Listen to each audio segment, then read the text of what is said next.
Good morning, class. Good morning, everyone. So before we start our discussion for today, we will also do or have our opening prayer. So let us close our eyes, bow our heads, and feel the presence of the Lord.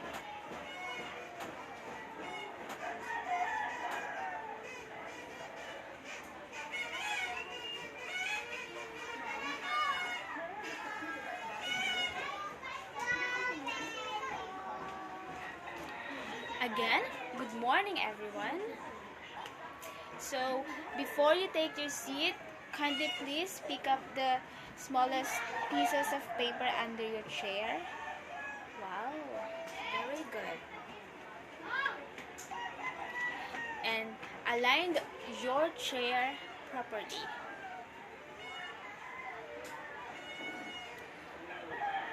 You may now take your seat quietly, class.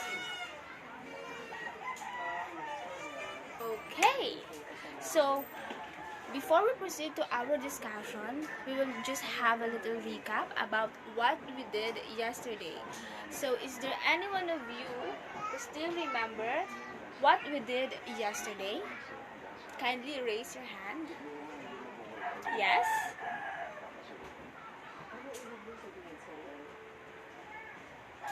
Wow, very good. Can you please give him a round of applause? Wow. So like what he said, what we did yesterday is we tackled about verb.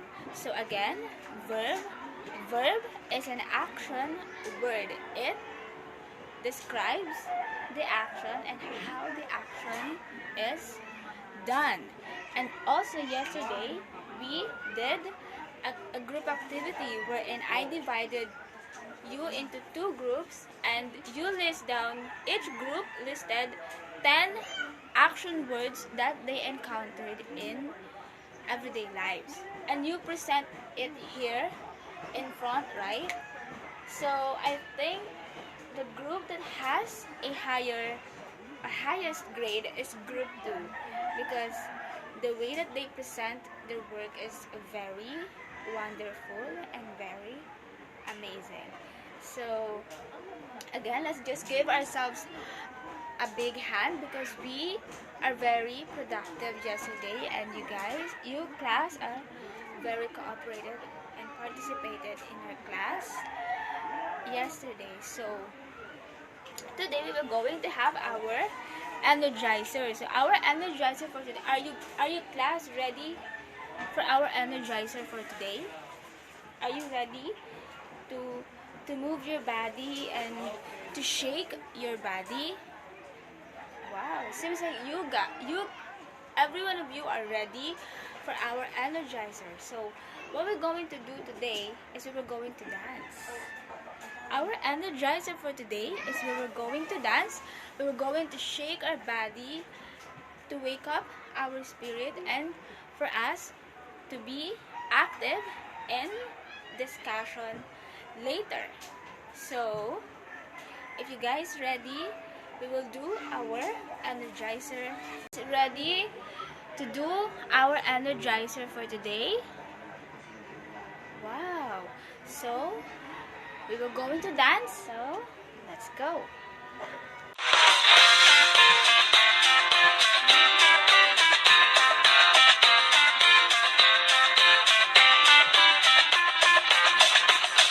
The fruit of the spirit is not a coconut. Fruit of the spirit is not a coconut. If you want to be a coconut, you might as well hear it. You can't be a fruit of the spirit, cause the fruit is love, joy, peace, patience, kindness, goodness, faithfulness, gentleness, and self-control. Love, joy, peace, patience, kindness, goodness, faithfulness, gentleness, and self-control. Oh, the fruit of the spirit is not a banana. The fruit of the spirit is not a banana. You want to be a banana? You might as well hear it. You can't be a fruit of the spirit, cause the fruit is love, joy, peace, patience, kindness, goodness, faithfulness, gentleness, and self-control. Love, joy, peace, patience, kindness, goodness, faithfulness, gentleness, and self-control. Oh, the fruit of the spirit is not a watermelon. The fruit of the spirit is not a watermelon. You want to be a watermelon? You might as well hear it. You can't be a fruit of the spirit, cause the fruit is love, joy, peace, patience, kindness, goodness, faithfulness,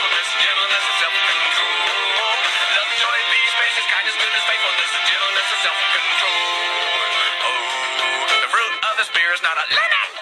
The fruit of the spirit's not a lemon. You wanna be a lemon? You might as well hear it. You can't be a fruit of the spirit, cause the fruit is love, joy, peace, patience, kindness, goodness, faithfulness, gentleness, and self-control. Love, joy, peace, patience, kindness, goodness, faithfulness, gentleness, and self-control. Oh, the fruit of the spirit's not a cherry. The fruit of the spirit's not a cherry. If you wanna be a cherry, you might as well hear it. You can't be a fruit of the spirit, cause the fruit is love, joy, peace, patience, kindness, goodness, faithfulness, gentleness, and self-control. Love, joy, peace, patience, kindness, goodness, faithfulness, gentleness, and self-control. Okay! Everybody knows that grapes come in bunches, so everybody get in big bunches. The fruit of the spirit's not a grape. The fruit of the spirit's not a grape. You wanna be a grape? You might as well hear it. You can't be a fruit of the spirit, cause the fruit is love, joy, peace, patience, kindness, goodness, faithfulness, gentleness, and self-control. Love, joy, peace, patience, kindness, goodness, faithfulness, gentleness, and self-control. The fruit is love, joy, peace, patience, kindness, goodness, faithfulness, gentleness, and self-control. Love, joy, peace, patience, kindness, goodness, faithfulness, gentleness, and self-control. Love, joy, peace, patience, kindness, goodness, faithfulness, gentleness, and self-control. Love, joy, peace, patience, kindness, goodness, faithfulness, gentleness, and self-control. Wow, very good, class. You all are very good in dancing. Just you give yourself a big hand. Wow, very good. Are you all okay? Did you enjoy our energizer for today? I can see that all of you are very, very good in dancing, huh? You have the moves that only true dancers has. I can see that all of you are very good in dancing. You have the moves that a professional dancer has. So on our next energizer, we were going to sing, because I want to hear if some of you are singers, some of you are dancers. Okay, so inhale, exhale, and you may now take your seat. So kindly arrange your chairs properly again and take your seat quietly. So before we begin to our discussion, I am going to play a video that is related to our topic and you are going to watch it. So class, once that I start to play the video, you have to listen carefully and also to watch it carefully, because after you watch it, we were going to have a short recitation about what did you understand when you watch the video. So class, are you ready? Are you ready to watch? Wow, very good. If English is not your native language, you may think it's difficult to learn. Well, as someone who grew up speaking English, let me just say, yes, you're absolutely right. English sucks. It's confusing, there are too many rules and too many exceptions. I before E except on Tuesdays and during full moons or something. The birth of my channel literally begins with a video of how I hate pronouncing the word rural. And now, I'm going to complain about idioms. Idioms are a group of words established by a usage as having meaning not deducible from those of the individual words, blah blah blah. Basically, figures of speech, alright? Example, raining cats and dogs, meaning it's raining heavily, it's raining a lot, but it has nothing to do with cats and dogs. Who thought of this morbid metaphor? They could have chosen rocks, barrels, tires, anything else that was heavy and not alive. If someone told me it was raining tables and chairs outside, I'd be like, oh man, that's some heavy rain, I should probably stay inside. But if I found out cats and dogs were falling out of the sky, I'd be like, what the f*** are we waiting for, Jeremy? We gotta save them! Idioms help us express simple feelings in a more illustrated and colorful way. And yes, I did look into the origins of these sayings, but personally, some of them just don't make sense up front. Turn a blind eye. or refusing to acknowledge something which you know to be real. Pretend something didn't happen. Like when you catch your sibling trying to sneak out of the house after being grounded, and then they threaten you not to tell on them or else they'll punch you in your sleep. You turn a blind eye. Also, that's blackmail. Okay, I get the blind eye part, but why do you need to turn it? If you're already blind, you won't be able to see anyway, whether or not you're turned. That's redundant. Either turn or be blind. They both accomplish the same level of visual ignorance. If it was turn an eye blind, now that makes sense. It's just more morbid. Eat your heart out. To feel great sadness. Often used as a taunt towards someone to encourage jealousy or regret. My goodness, another gruesome idiom. It's bad enough that I have to take my heart out to be able to eat it, but then I gotta eat it. This expression is often used with the name of someone famous as if to make them feel jealous of your accomplishment. Hey, what do you think of my painting? Wow, look at that. Eat your heart out, Michelangelo, am I right? I'm already dead. In a pickle, to be in a troublesome situation. Look, you could have picked a ditch, a well, a chimney, anything that could contain a body. But a pickle? Hey, I got your message. Ran as fast as I can. What's wrong? Just help me out, no questions asked.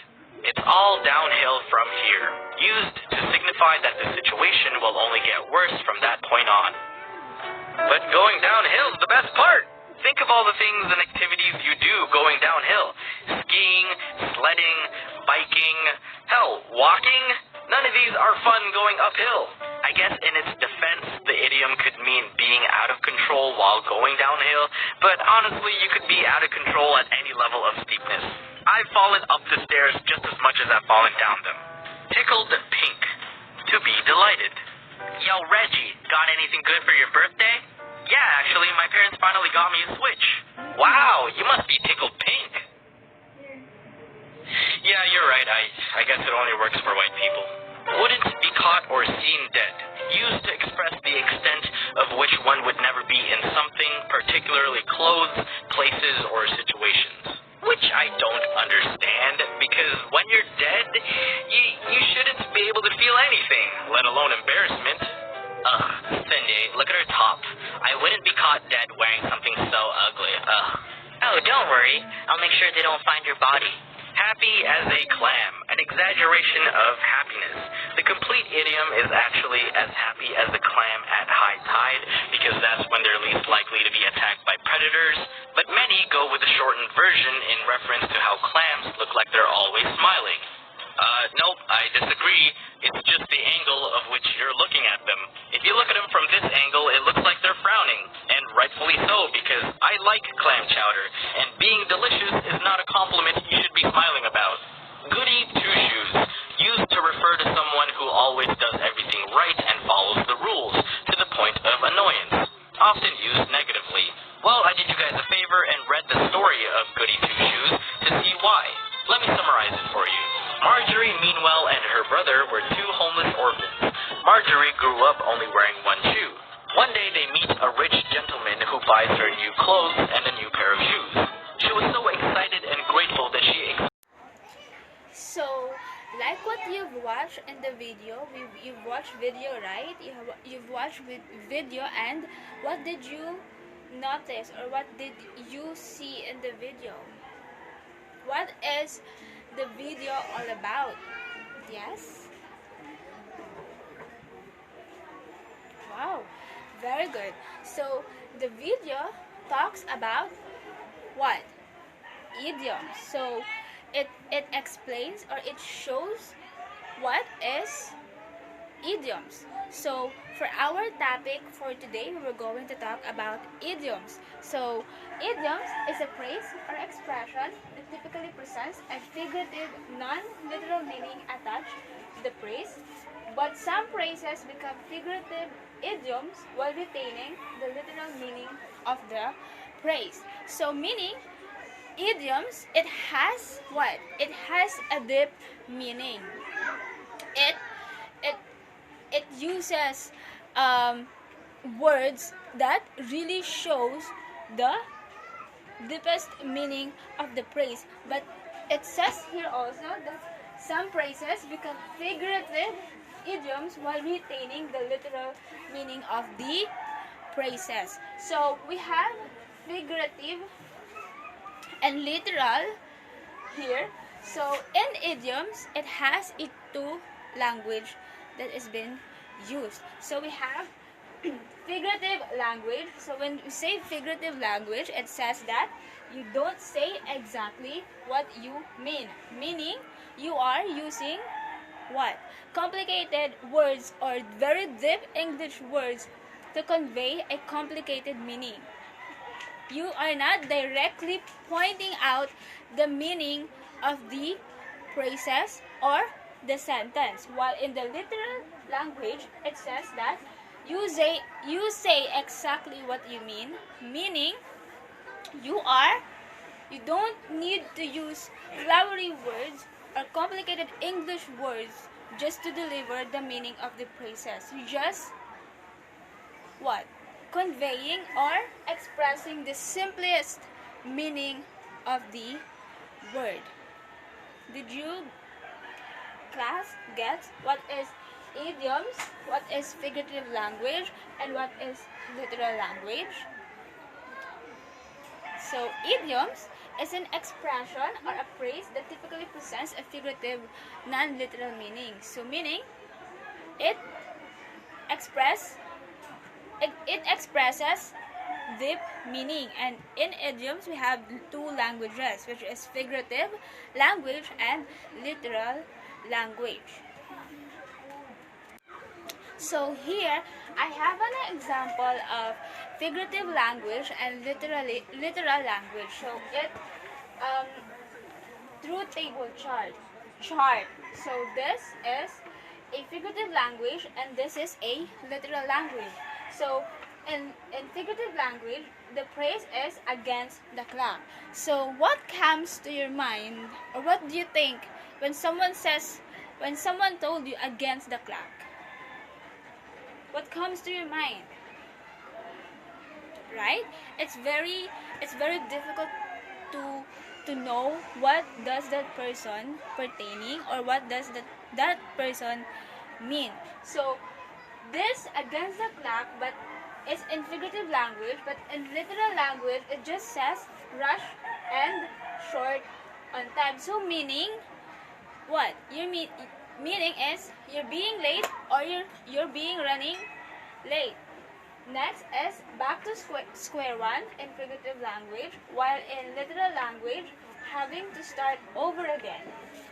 Next is crack someone up, while in literal language you just need to make someone laugh.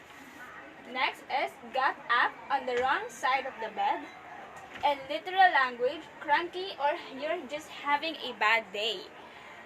Hold your horses. You just have to be patient. That is its equivalent phrase in literal language. While on pins and needles falls in figurative language. While in literal language, you're just being anxious or nervous. So did you class get what is figurative language? And so did you class get what is figurative language and what is literal language? Right? Here. So in figurative language, you're just using you're using words that really conveys a complicated meaning.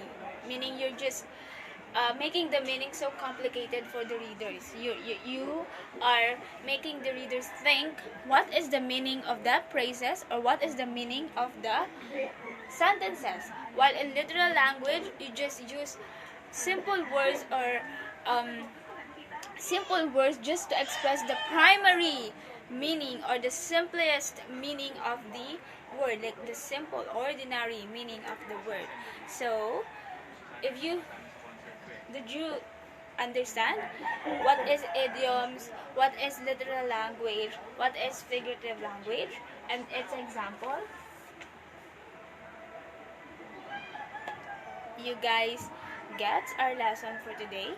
Do you have any questions, any clarifications, or do you want to have, or to add some ideas about our topic, you can raise your hands if you have questions or clarifications, or you want to add ideas, share ideas. Yes?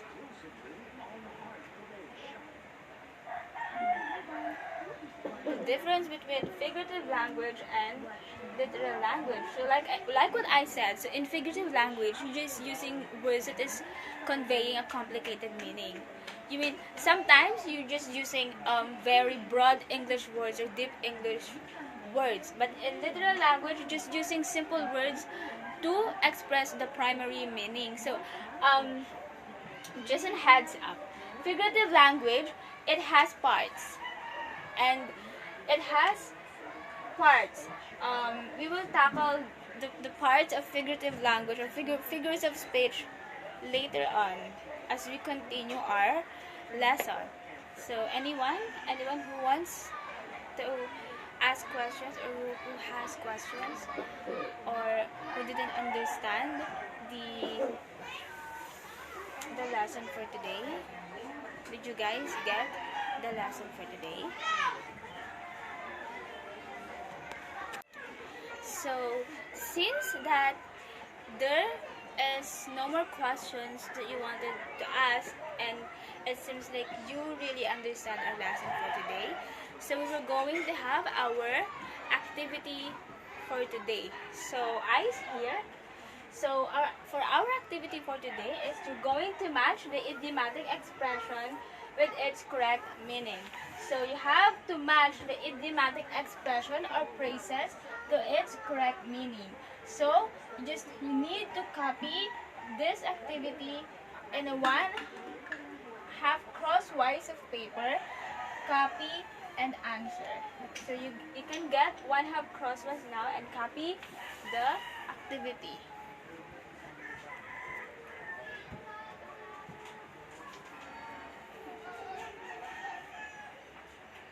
Yes, you just have to match the idiomatic expression to its correct meaning. So from in this set A is the idiomatic expression, and in set B is the correct meaning of each idiomatic expression. So you need to copy and answer.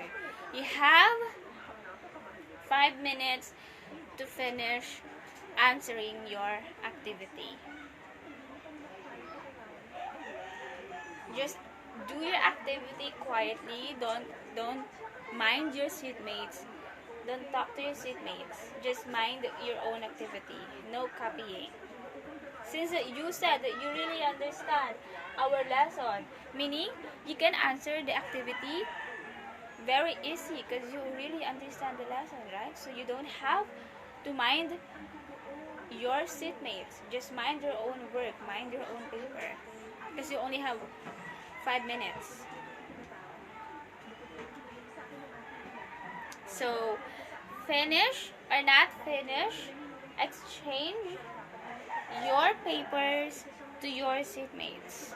Exchange papers to your seatmates. Now, 3, 2, 1. Very good.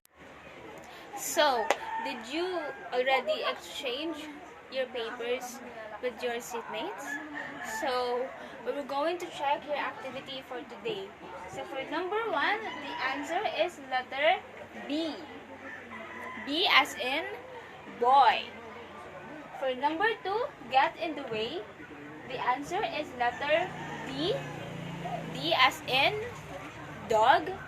For number 3, take oneself off, the answer is letter C, cat.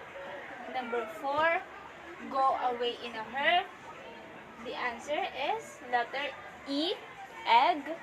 For number 5, run off, the answer is letter A, to run away or flee. So, check the work of your seatmates correctly. Make sure that you check it correctly. Okay? Are you done checking the work of your seatmates? If you're done checking the work of your seatmates, you can give the paper back to your seatmates now. Do it quietly. Okay. Who got a perfect score? Who got a score of 5?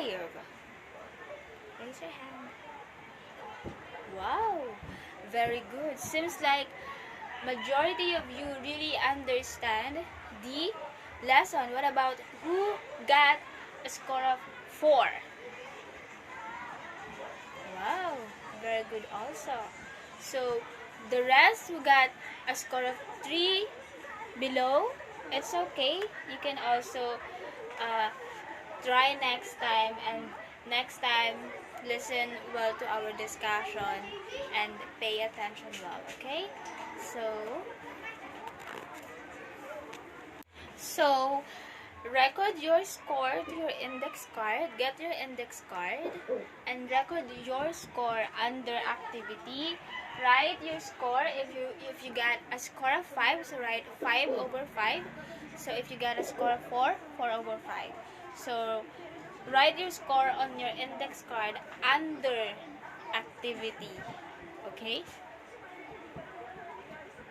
So on Friday I will going to collect your index cards to record all of your works from assignment, quizzes to activities. Okay? So you can now put your index card back to your bag, and eyes here now in front. So we were going to have an assignment for tomorrow. So the assignment is underline the idioms in the sentence and identify its meaning. So you have to identify its meaning and underline the idioms in the sentence. So write it in a one whole sheet of paper. Copy and answer, of course, because you need to underline the idioms and identify its meaning. So you have to copy it and answer. Okay? So don't forget to do your homework. It will be passed tomorrow before we start our new lesson. Okay? Did you really